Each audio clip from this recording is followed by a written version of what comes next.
dimuliakan dan dirahmati Allah Subhanahu wa taala. Alhamdulillah pada malam hari ini bagaimana biasa kita akan mengikuti kembali kajian atau melanjutkan kembali kajian fikih muamalah yang insyaallah akan disampaikan oleh Ustaz Wardian Nasrullah. Ya.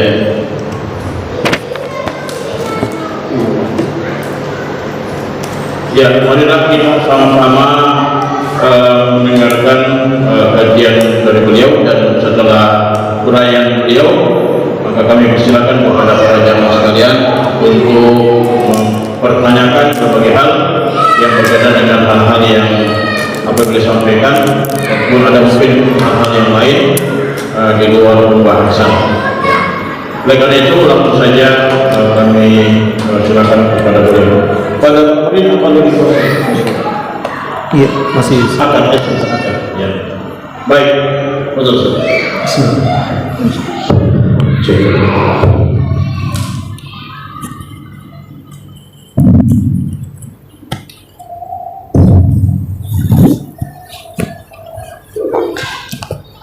Assalamualaikum warahmatullahi wabarakatuh.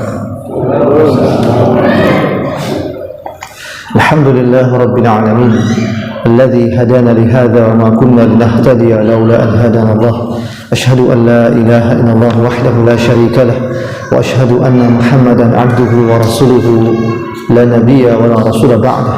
Allahumma salli wa sallim wa barik ala hadha nabiyil karim sayyidina wa habibina maulana Muhammadin wa ala alihi wa ashabihi wa qarabatihi wa man tamassaka bi sunnati rasulih ومن تبعهم بإحسان إلى يوم الدين ومن اتبع الهدى.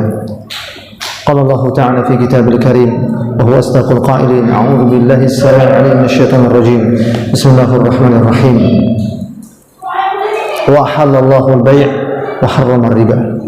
الآية صدق الله العظيم. Ma'asyiral muslimin rahimakumullah. Alhamdulillah, kita senantiasa memuji dan bersyukur kepada Allah Subhanahu wa taala. Pada kesempatan malam hari ini kita melanjutkan kajian fikih muamalah yang dilaksanakan 2 kali sebulan insyaallah. Salawat dan salam juga semoga senantiasa terkirimkan kepada Rasul junjungan semesta alam Nabiullah Muhammad sallallahu alaihi wa alihi wasallam, kepada keluarga beliau, seluruh sahabat beliau, dan seluruh pengikut beliau hingga akhir zaman.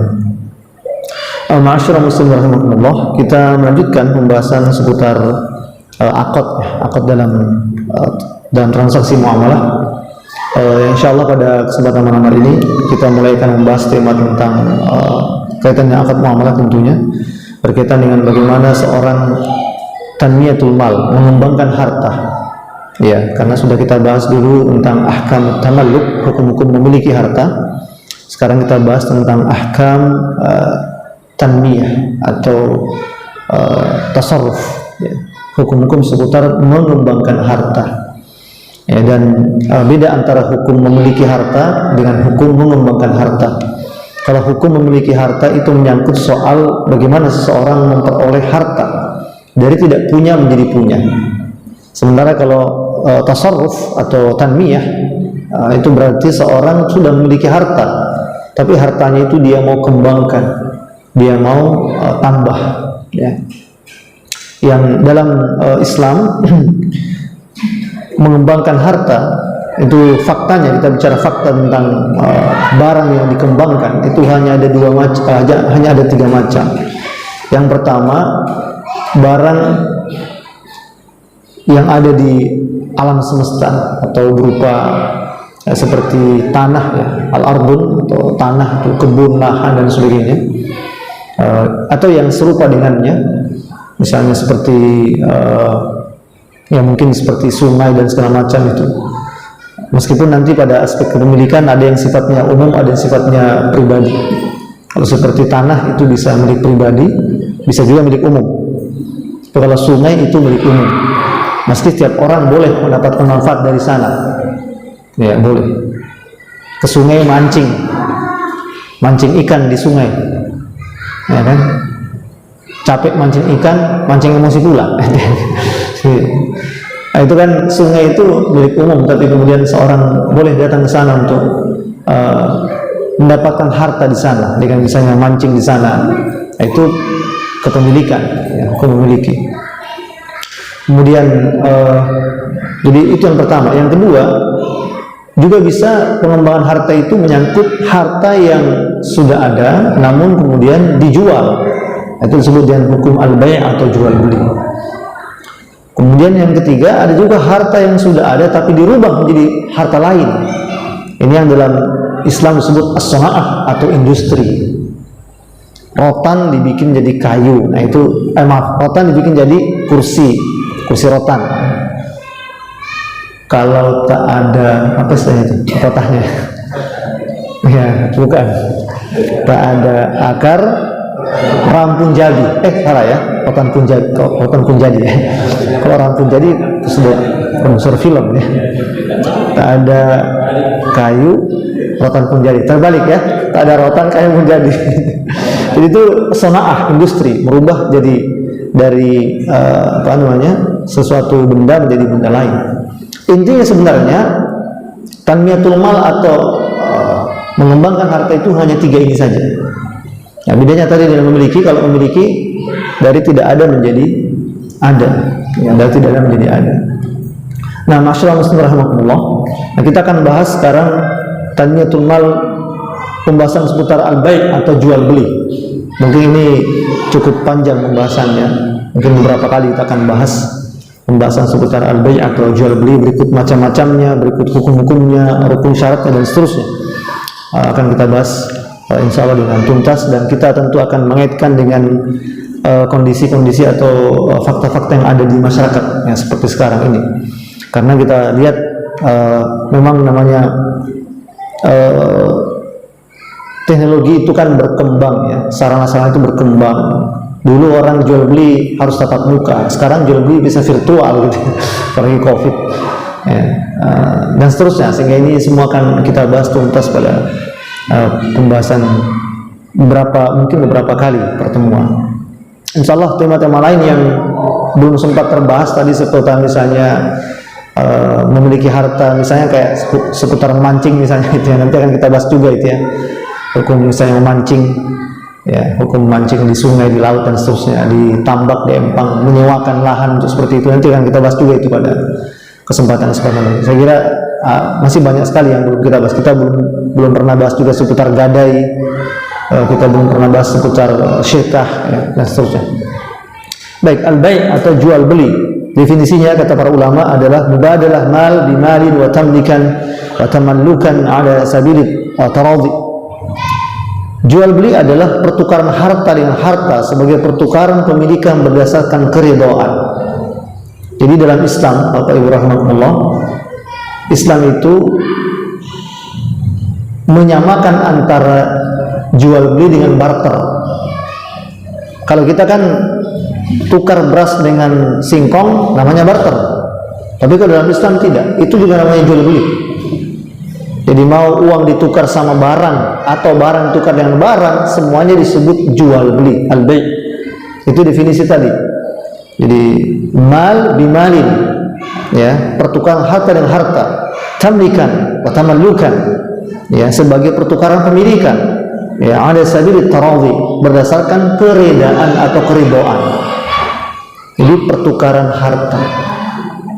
Karena itulah di dalam hadis-hadis yang sahih, misalnya dalam riwayat Muslim dan Bukhari dan yang lainnya, itu disebutkan oleh Rasulullah SAW 6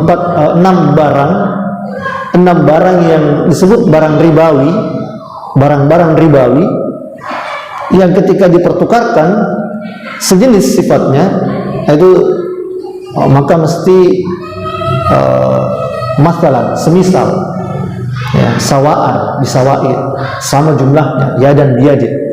Nah, bersabda al-zahab bil-zahab, al-fiddah bil-fiddah, al-bur bil-bur, al-syair bil-syair, al-tamr bil-tamr, al-lahi bil-lahi, sawaan bisawain, ya dan biyadi. Fa idza ikhtalafat hadhihi al-asnaf fabi'u ma syi'tum idza kana yadan biyadi. Tukarlah emas dengan emas, perak dengan perak, gandum dengan gandum, jiwawut dengan jiwawut, kurma dengan kurma, garam dengan garam, tukar. Apa itu maksudnya tukar? Perjualbelikan. Dan kata Nabi SAW, sawa'un bisawa'in, tetapi jumlahnya harus sama. Tidak boleh tukar beras Ya, seliter ditukar dengan setengah liter, tidak boleh. Harus sama jumlahnya.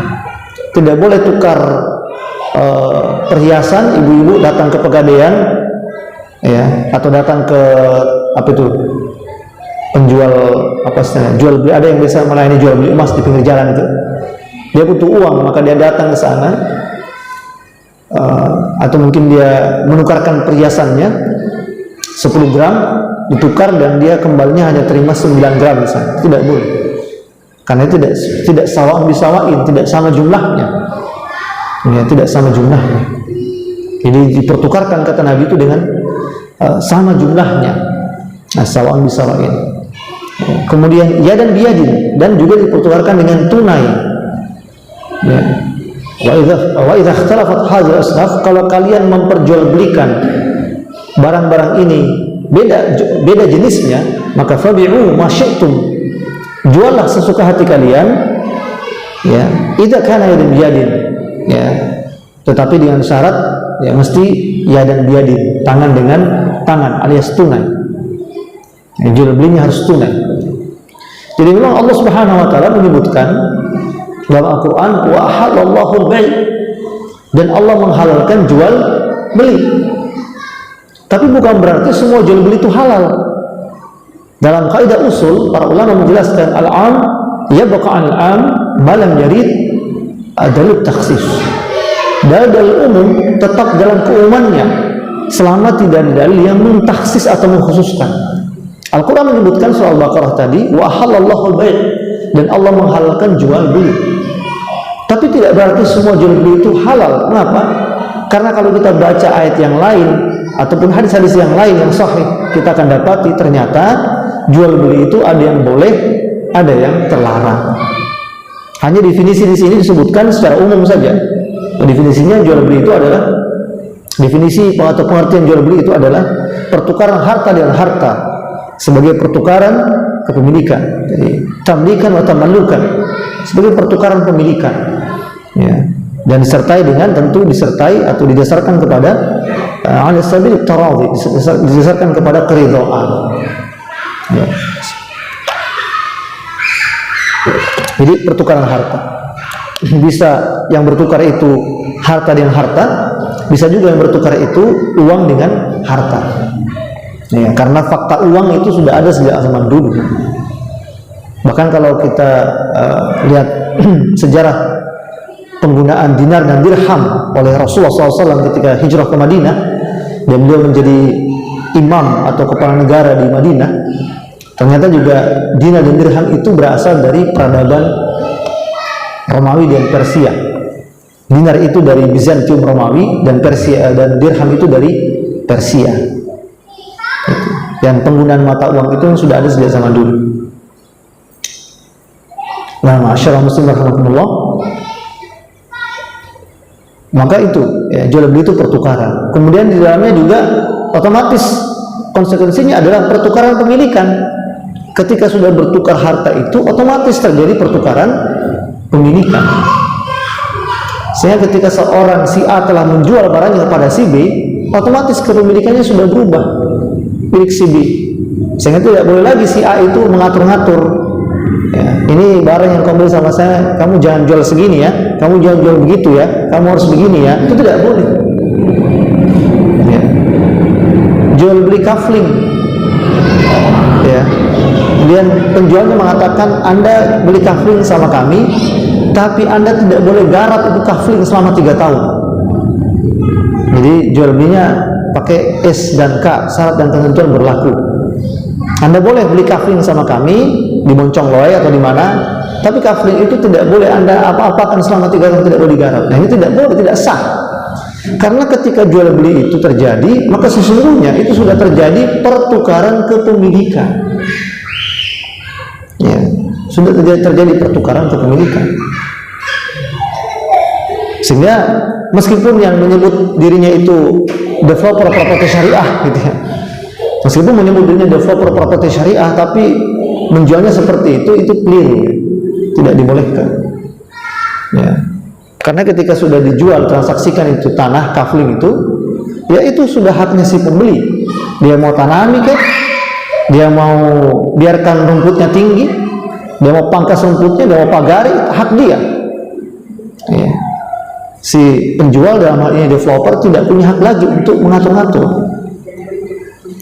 Ya, lalu sekalian lihat developer konvensional ya. Ya, saya kalau developer konvensional saya pikir wajar ya, tidak paham hukum mereka. Kita jalan-jalan ke perumahan-perumahan seperti Bukit Baruga atau di mana. Katanya bangun rumah itu tidak boleh pakai tembok pagar depannya. Nah, itu gaya Eropa seperti itu. Memang di barat itu orang bangun rumah tidak pakai tembok pagar. Namanya juga freedom, kebebasan. Karena bagi mereka telanjang itu biasa. Ya. Nanti ada yang lihat kalau dia ini loh, dia kasih lihat gitu. Nanti ada yang lihat istrinya. Memang sengaja dikasih lihat gitu. Orang barat seperti itu. Makanya rumah itu dibangun tembok pagar depannya atau tidak, itu menurut Imam An-Nabhani itu masuk kategori madaniyah yang dipengaruhi oleh hadarah. Itu adalah benda fisik yang dipengaruhi oleh peradaban. Nah, model-model rumah tidak semua, sebagian ya. Tapi saya perhatikan beberapa rumah memang begitu modelnya. Kayak di Petarani juga begitu itu. Di Mutiara itu rumah begitu juga modelnya. Saya agak lupa kalau yang seperti di yang punya itu ya, punya apa namanya? Punya citra lain saya agak lupa. Apakah pakai tembok pagar depannya? Pakai, Pak? Ada? Tidak ada ya? Memang begitu. Jadi gaya rumah orang barat itu kayak gitu. Dan ya taulah kita ini kalau bicara benda ukuran modern itu standarnya barat. Dikatakan benda itu modern ya kalau standarnya barat, mengikuti barat. Sehingga perumahan-perumahan itu membuat rumah tanpa tembok pagar dan ada perjanjian dengan semua pembeli. Oh, nanti kalau Anda sudah beli rumah itu, Anda tidak boleh bangun pagar di depannya. Ini sebenarnya tidak sah ini.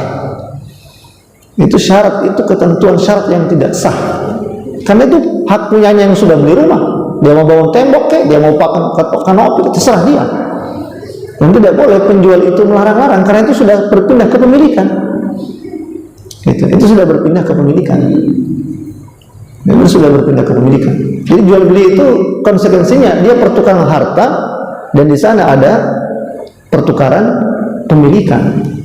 Ya, pertukaran pemilikan. Khusus untuk harta yang 6 tadi, jadi emas, perak, gandum, jawawut, kurma, garam. 6 barang ini kalau ditukar harus cash. Tidak bisa tidak cash, harus tunai, tidak boleh tertunda. Misalnya mau tukar mau tukar beras dengan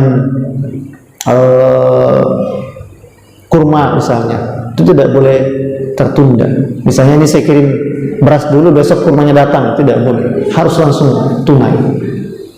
Ya. Maka dan tanya, gimana hukumnya jual beli kurma online? Ya tidak boleh, haram. Karena jual beli kurma online kan itu tidak tunai.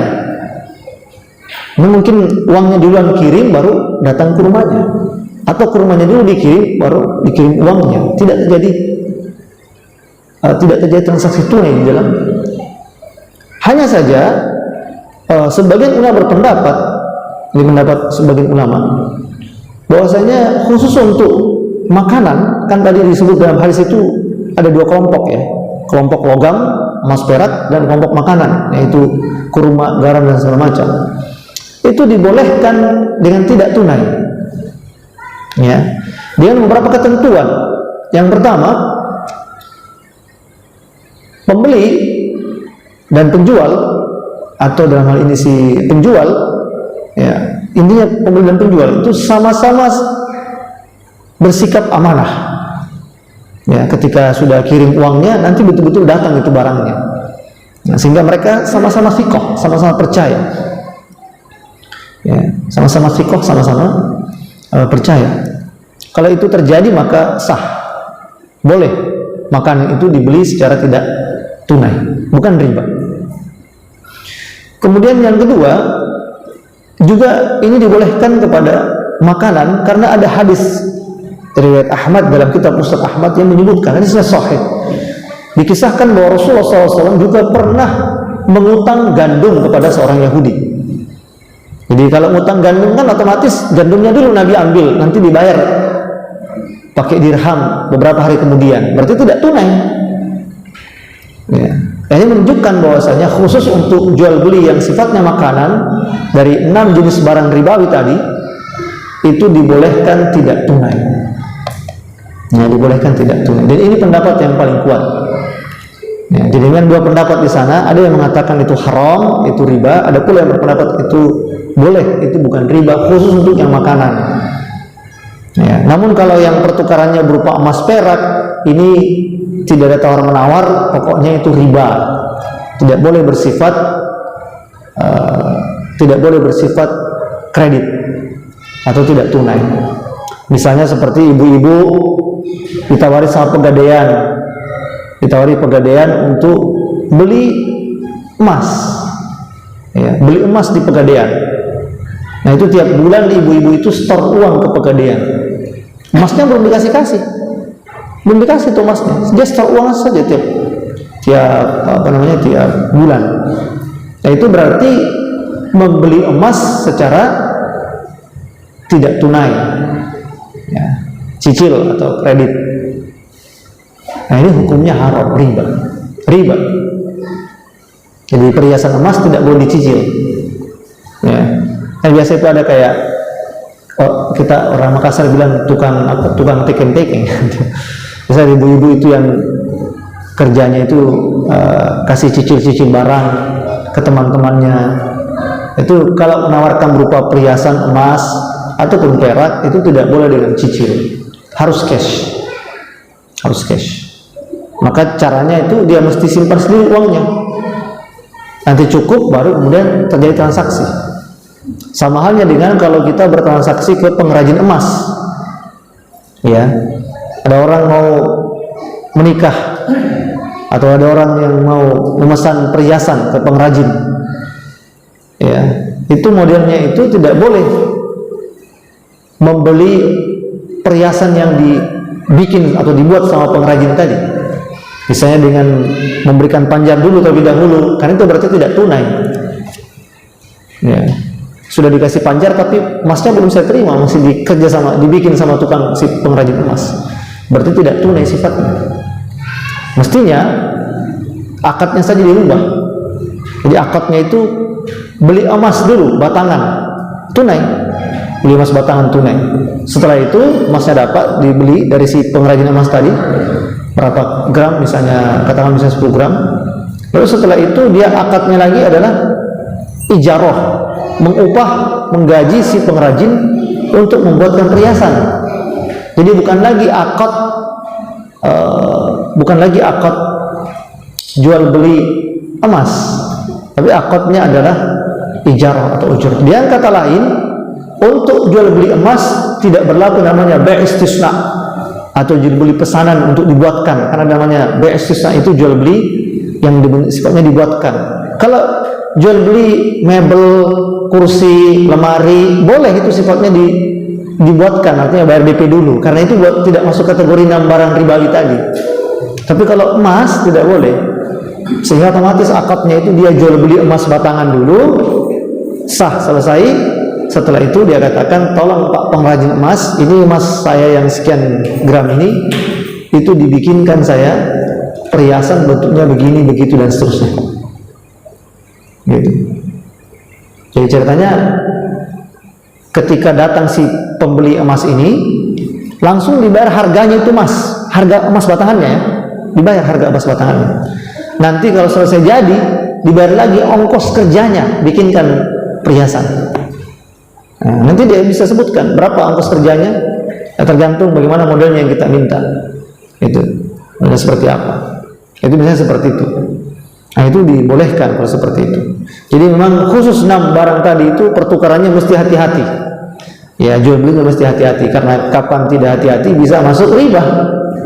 Meskipun antaradin, meskipun sama-sama ridho. Ya, kadang-kadang sebagian orang mengatakan yang penting kan ridho, Ustaz. Nah itu penjual yang nipu pembelinya kan juga ridho si pembelinya itu, karena dia tidak tahu. Dia ridho karena tidak tahu kan gitu. Gitu. ridho karena tidak tahu. Makanya tulisan yang tertera barang yang sudah dibeli tidak bisa dikembalikan, itu sebenarnya itu tidak sesuai dengan Islam. Ya, karena bahkan dalam jual beli itu namanya khiyar. Nanti kita akan bahas itu lebih rinci. Ada pilihan, boleh seseorang itu membatalkan jual beli selama belum meninggalkan majelis. Gitu. Atau tadi misalnya kalau si penjualnya itu melakukan kecurangan, ya otomatis itu dikembalikan. Nah, masyaallah. Jadi jual beli itu adalah pertukaran harta. Ya, dan sekali lagi khusus untuk 6 harta tadi, itu 6 harta ribawi itu disyaratkan harus ditukarkan dengan tunai, khususnya 2 logam. Ya, kemudian yang kedua ditukarkan harus jumlahnya sama. Adapun jika ditukarkan beda jenisnya, misalnya antara kurma dengan garam, kurma dengan emas ditukar, maka boleh sesuka hati kita, kata Nabi. Yang penting ditukarkan dengan cara yadan biyadin, secara tunai. Ya, kesimpulannya jual beli emas, perak harus cash. Kalau tukar menukar emas perak harus sama jumlahnya. Sementara jual beli kurma, jual beli garam, gandum, jawawut, ya, kalau ditukar dengan uang itu boleh cash, boleh juga kredit atau tidak tunai. Hanya saja kalau pertukarannya sesama jenis, beras dengan beras, maka ini yang sifatnya harus tunai dan harus jumlahnya sama. Harus jumlahnya sama. Gitu. Misalnya beras insinyur ditukar dengan beras dokter Andus, gitu ya. Yang beras insinyur 5 liter, ya beras dokter Andus juga 5 liter. Tapi kayaknya tidak ada Pak dokter Andus ya. Insinyur ada. Seperti itu, tukarnya harus. Nah, kemudian dan di dalamnya kata Allah, kata para ulama disebutkan bahwa di dalamnya harus ada keridhaan. Pertukaran itu sekaligus adalah pertukaran pemilikan tadi, dan di dalamnya ada keridhaan. Allah menyebutkan dalam Al-Qur'an antara minhuma, di mana kalian jual beli itu di dalamnya kalian minhuma, ada keridhaan dari minhuma, dari mereka yang bertransaksi itu. Sama-sama ridho. Jadi orang itu membeli tidak dalam keadaan terpaksa atau tidak enak gitu ya. Kadang-kadang kita itu gimana? Kasihan juga itu penjual ikan tuh, diteror sama ibu-ibu. Segini mau masa langganan begitu gitu. Jadi dia tidak jual, apa namanya, tidak enak sama si langganannya, dia jual, untungnya tipis gitu. Itu sebenarnya tidak bisa juga dipaksa-paksa gitu ya. Jadi bahkan dalam Riyadhus Shalihin kita baca penjelasan Imam Nawawi, di antara akhlak yang baik seorang mukmin ketika dia jual beli itu adalah dia menawar tidak dengan memaksa. Begitu pun sebaliknya. Ya. Ya, kasihan juga si penjual itu. Kita jadi berapa harganya nih Deng ikan bolunya? Dengan 1 ekor 10.000, 5.000 mau deh, bisa aja tapi ekornya gitu 1 ekor. Kan dia minta 1 ekor, ini dikasih ekornya saja, tidak ada dagingnya, bodinya tidak ikut, cuma ekornya. 1 ekor 10.000, 5.000 mau bisa aja, ekornya saja, tidak ada bodinya ke atas hilang. Kan 1 ekor tuh. Jadi antar dengan ya atas dasar keridhaan. Meskipun memang ini tentu saja sudah dihitung-hitung oleh si pedagang ya. Si pedagang itu sudah menghitung-hitung dan sudah punya opsi-opsi. Mungkin kalau langganan dikasih sekian opsinya, kalau yang bukan langganan sekian, atau langganan baru sekian. Ada opsi-opsinya. Ya. Dan ini saya pikir hal-hal yang terjadi dalam kehidupan sehari-hari kita. Ya, terjadi dalam kehidupan sehari-hari kita. Ya. Jamaah rahmatullah. Meskipun nanti ya kita akan bahas nanti memang jual beli itu macam-macam prakteknya di lapangan. Ada yang bisa menawar, ada juga yang tidak bisa menawar.